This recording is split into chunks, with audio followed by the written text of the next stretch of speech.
So I just finished watching Chris Stuckman's debut feature film, Shelby Oaks. If you don't know who Chris Stuckman is, he is a film critic YouTuber that I have been watching for almost 10 years now. And I actually donated to the Kickstarter campaign for this film way back in 2022. So even though I only donated like 0.0001% of this film's final budget, I still helped fund this movie. So I had sky-high expectations going into it, and I was not disappointed. This is a really, really cool movie.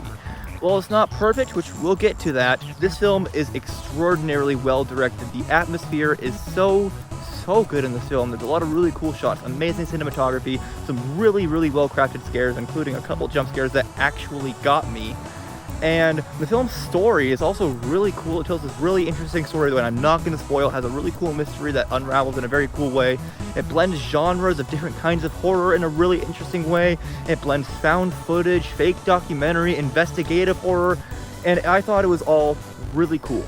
The score from the Newton brothers is also really, really good, and while the film is not perfect, I still had a really good time watching it. The film's main flaw seems to be its script. I was talking to another film critic YouTuber after the film, Jeremy Johns, and he said something along the lines of that Chris was really great at directing, but writing might not be his strong suit. And I think that is absolutely accurate. The film does have some messy and flimsy writing here and there. There's some pretty cringe lines and leaps in logic and like loads of exposition that are just left out that don't really make sense. But the film does have a really cool story, and it didn't really bother me that much because I was just so interested and fascinated by the direction and how good it was.